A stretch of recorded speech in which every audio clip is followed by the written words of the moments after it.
Vandeham Sri Guru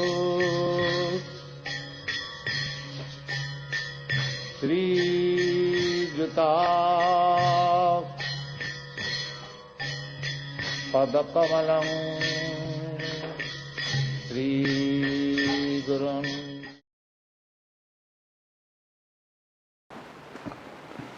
Mantra Guru a Jota Shikha Guru Gon Tar Charane Agi Korya Bandhan Bande Am Shri Guru Shri Juta Padakamalam Shri Gurun Vaishnavangscha Shri Rupam Shagarajatam Shahagaram Raganatam Vidam Dang Shajivam Sadvaitam Savadutam Parijana Shajam Krishna Chaitanya Devam Shri Radha Krishna Padan Sahaganam Lalita Shri Vishakam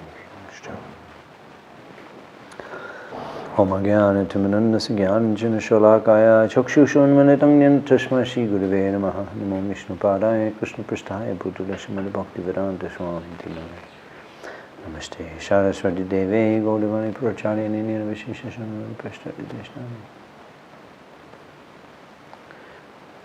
Hare Krishna. Welcome back to our study of the Nectar devotion. Srila Prabhupada's summary study of the Bhakti Rasamrita Sindhu by Srila Rupa Goswami. In our previous lesson, we were discussing the 64 items of sadhana bhakti, including worship of the deity and the glories of worshipping the deity, and how so many of the items of the Choshati Sadhananga, the 64 items of Vaidhi sadhana, were related to deity worship, offering prayers, Vandanam, sharing our experiences of offering prayers to Krishna, Lolyam Lalashamayi. We were discussing the appropriate attitude towards suffering and upheavals in the life of a devotee in regard to anukampatam, the item of expecting the Lord's mercy.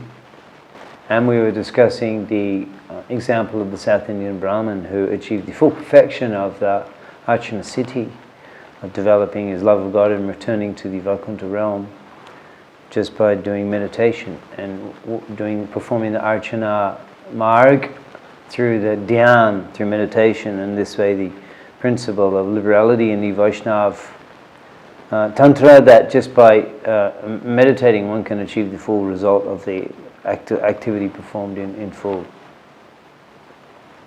In today's lesson, lesson 8, we're going to be discussing points from chapters 11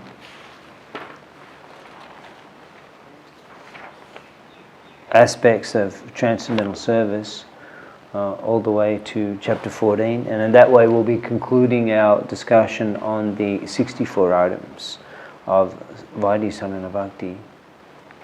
So regarding some of these points, those who are engaged in fruitive activities or prescribed duties according to the four orders of social and spiritual life are not actually pure devotees, but still, because they are offering the result to the Lord, they are accepted as devotees, servitorship. And friendship, you can read Srila Prabhupada's comments on that, surrendering everything to the Lord. Prabhupada's quoting from Srila Bhaktivinoda Thakur that my mind, my household affairs, my body, whatever is in my possessions, my dear Lord, I offer to you for your service, surrendering everything to the Lord. Srila Rupa Goswami says that devotional service in friendship and devotional service in self-surrender are two difficult processes. Therefore, such relationships with the Lord can very rarely be seen. Only for the advanced devotees are these two processes easily executed. Regarding serving the Tulasi tree, in the Skanda Purana it mentions that let me offer my respectful obeisances unto the Tulasi tree, which can immediately vanquish volumes of sinful activities. Simply by seeing or touching this tree, one can become relieved of all distress and disease. Simply by offering obeisances to and pouring water on the Tulasi tree, one can become freed from fear of being sent to the court of Yamaraj. Chapter 12, further aspects of transcendental service. Hearing, regarding hearing, Prabhupada's commenting that In actually, Sri Rupa Goswami is quoting the verse from Srimad Bhagavatam, 12th canto, 13th chapter, verse 15. Srimad Bhagavatam is the essence of all Vedanta philosophy. Any person who has become attached in some way or other to the reading of Srimad Bhagavatam cannot have any taste for reading any other literature. In other words, a person who has relished the transcendental bliss of Srimad Bhagavatam cannot be satisfied with mundane writings. Regarding rendering service to devotees, in the Adi Purana there is the following statement by Lord Krishna himself addressed to Arjuna: Yami bhakta janapata nami bhakta tate janaha. My dear Pata, one who claims to be my devotee is not so. Mad bhaktanam cha ye bhaktastami bhaktattamataha. Only a person who claims to be the devotee my devotee is actually my devotee. No one can approach the Supreme Personality of Godhead directly. One must approach him through his pure devotee. Regarding devotional service performed in Kartik, in the Padma Purana it is said that the Lord may offer liberation or material happiness to a devotee, but after some devotional service has been executed, particularly in Mathura, during the month of Kartik, the devotees want only to attain pure devotional service to the Lord. Even unserious persons who execute devotional service according to the regulated principles during the month of Kartik, within the jurisdiction of Mathura, in India, are very easily awarded the Lord's personal service. The serving the Lord in Mathura and Vrindavan Dham in Kartik is specifically mentioned. Reciting the Srimad Bhagavatam, that Srimad Bhagavatam is the desire tree of the Vedic wisdom, Nigamakapa Taro Galitam Palam. The Veda itself means the aggregate knowledge, and whatever knowledge is required for human society is perfectly presented in the Srimad Bhagavatam. The analogy Prabhupada is examining continues. Srimad Bhagavatam is considered to be the ripened fruit, Kalpa Galito Palam, of the desire-fulfilling tree of the Vedas. A tree is honored by the production of the fruit. For example, a mango tree is considered very valuable because it produces the king of all the fruits, the mango. When the mango fruit becomes ripened, it's the greatest gift of the tree. And Srimad Bhagavatam is similarly held to be the ripened fruit of the Vedic tree. And as ripened fruit becomes more relishable when first touched by the beak of a parrot or shuka, Srimad Bhagavatam has become more relishable, being delivered through the transcendental mouth of Shukdev Goswami. Shukamukha drabyata angmashangutam. When a ripened fruit comes down from the upper part of the tree onto the ground by the process of being handed down from a higher branch to a lower branch by persons on the tree, the fruit doesn't break. So Srimad Bhagavatam received through the parampara system of disciplic succession will likewise remain unbroken. Glories of hearing Srimad Bhagavatam. Pibata Bhagavatam Shab, Pibata Bhagavatam Rasham. And by hearing Srimad Bhagavatam, that's from Bhakti Ras, Prem Ras, Bhakti Prem, Prem Bhakti Rash of Vrindavan Dham, Bhakti Rash. Braja Prem can be fully tasted by hearing Srimad Bhagavatam. Regarding associating with advanced devotees in the Hari Bhakti Shuddhodaya, the conversation between Prahlad Maharaj and his father, Hiranyakashipu, in which Hiranyakashipu addresses Prahlad in this way: my dear son, association is very important. It acts just like a crystal stone, which will reflect anything which is put before it. Similarly, if we associate with the flower-like devotees of the Lord, and if our hearts are crystal clear, then certainly the same action will be there. Another example, such beautiful analogies Srila Prabhupada is using. Quoting from the Shastra, but Prabhupada's translating these analogies in such sweet language that it's so nectarian just to associate with Rupa Goswami through the lips of Srila Prabhupada's translations.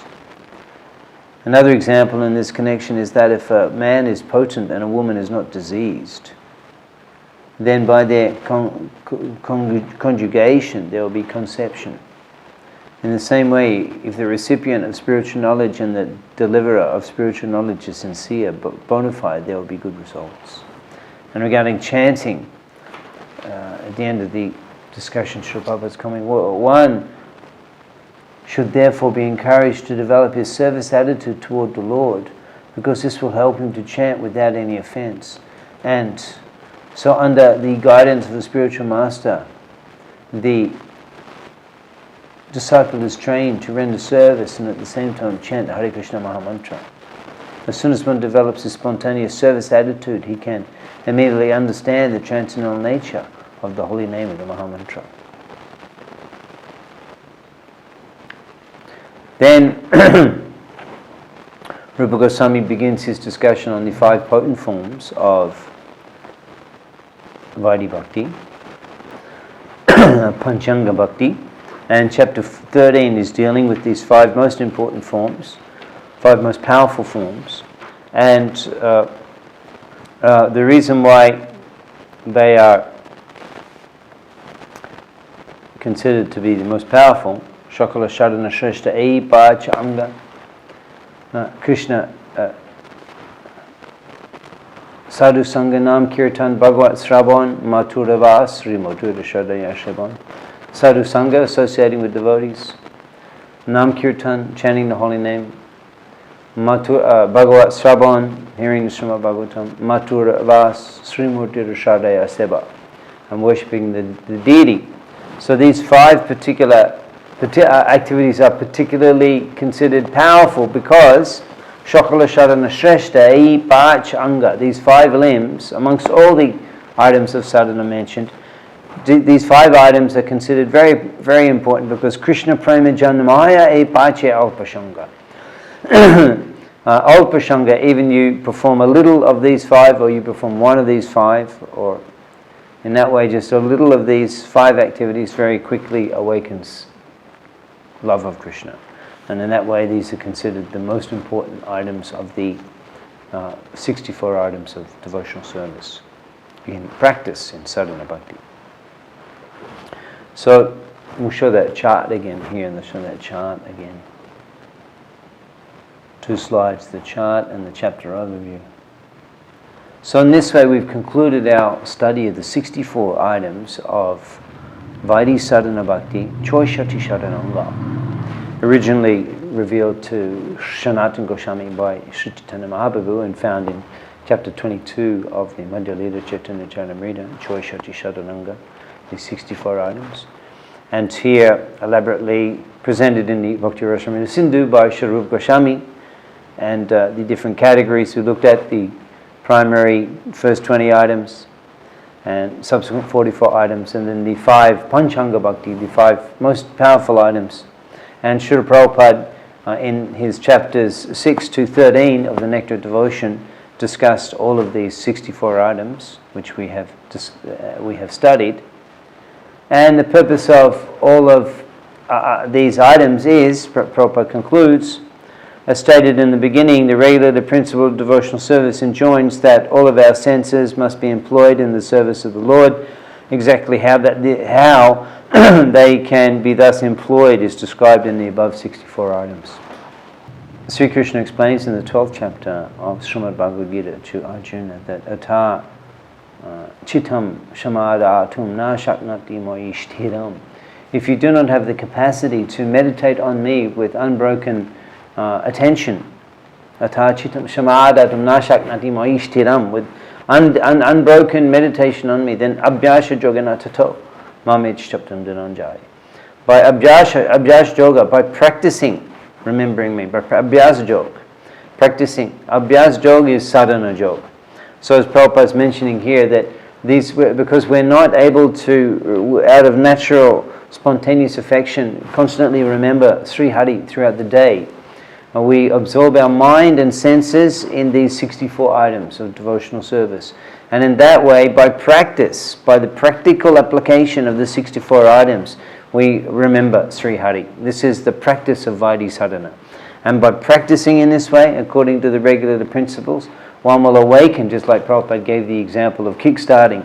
It's like pushing the vehicle and then it will awaken, it will kick-start the natural, spontaneous love of Godhead, which is the level of Bhava Bhakti, which the proper practice of Sadhana Bhakti will awaken.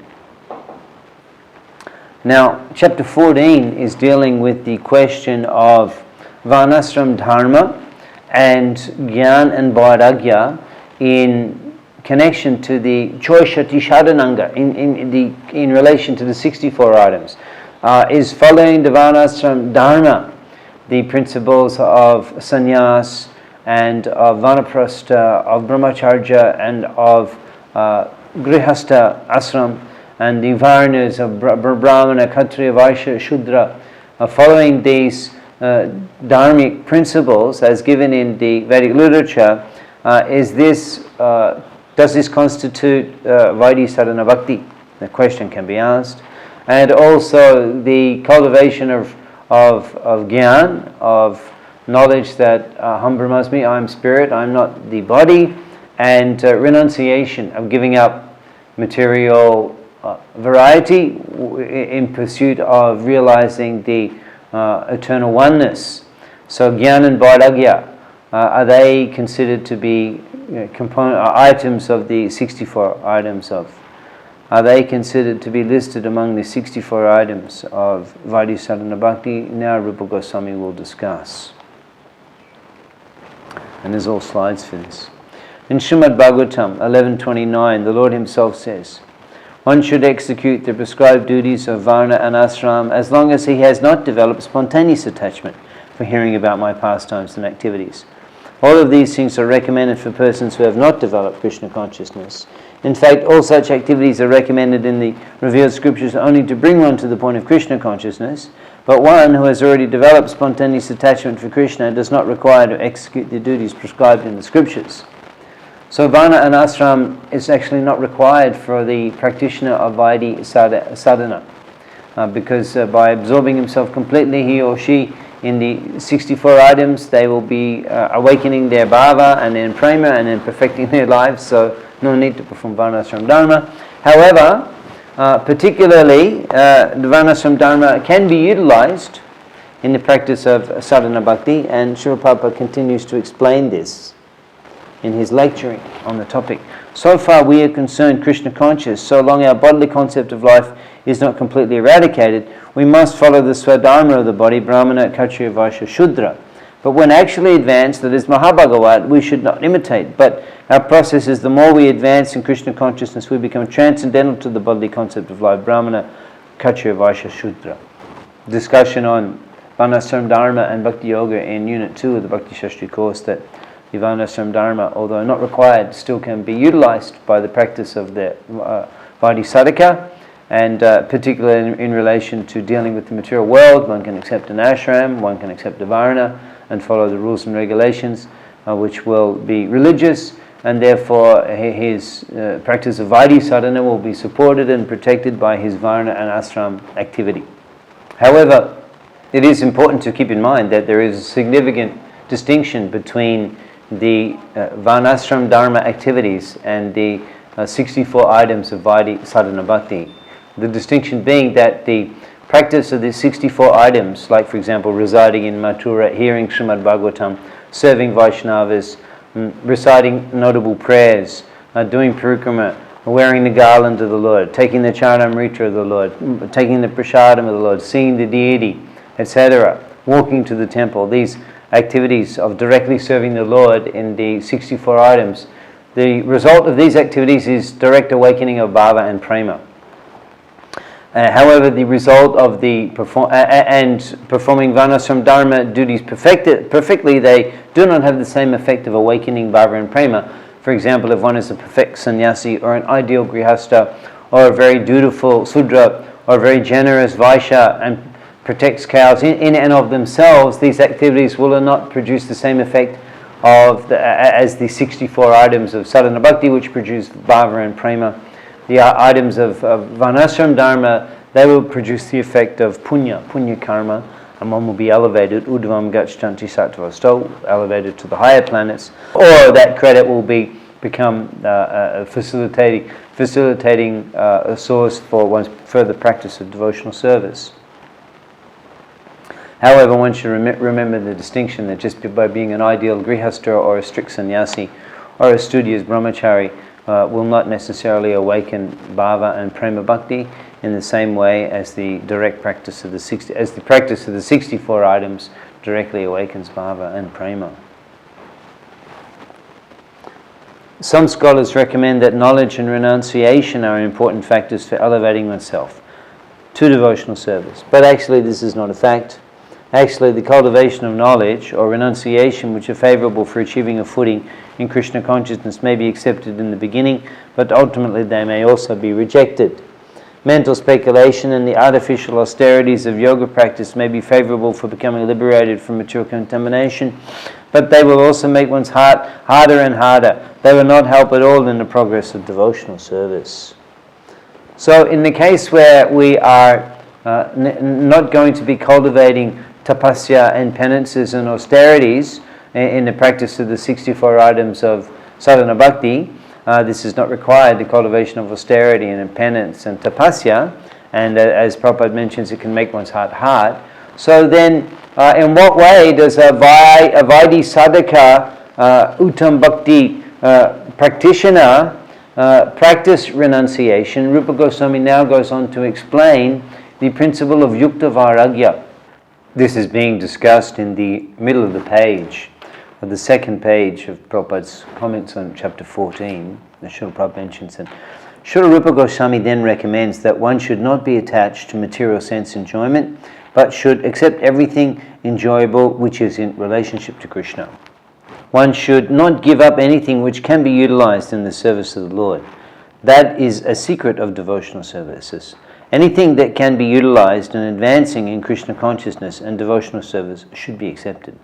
The verse, which is a memorization verse for the Bhakti Shastri course, is as follows: Anashaktasha vishayam yatahan upayunjitaha nirbandha Krishna sambandhai juktam vairagyamuchyate.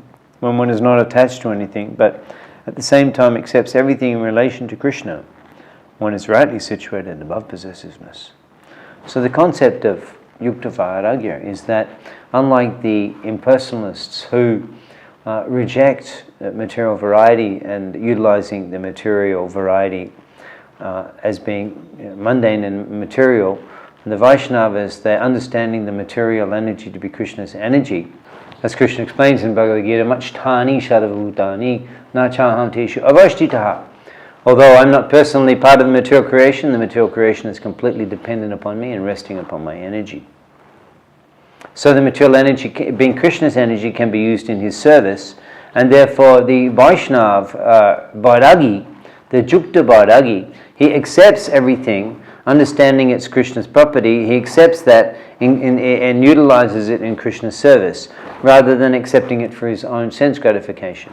In fact, the Jukta Vairagi Vaishnav may even accept material objects for utilization that personally that Vaishnav may not be inclined to accept or utilize at all. So therefore, rather than acting according to his own preference, he will accept those things even though not particularly interested in accepting. So this is his renunciation. He's not attached to renunciation. He's prepared to accept anything which will be conducive to the service of Sri Hari. This is a Jukta Vairagi, a Vaishnav Jukta Vairagi. For instance, we are using many machines for the advancement of our present Krishna consciousness movement. Machines like typewriters, dictating machines, tape recorders, microphones, airplanes. Sometimes people ask, why are you utilizing material products if you condemn the advancement of material civilization? But actually we do not condemn. We simply ask people to do whatever they are doing in Krishna consciousness. If the typewriter can be utilized for advancing our Krishna consciousness movement, we must accept it. Similarly, the dictating machine and any other machine must be used. Our vision is that Krishna is everything, Krishna is the cause and effect, and nothing belongs to us. Krishna's things must be used in Krishna's service. That is our vision. Srila Prabhupada Ki.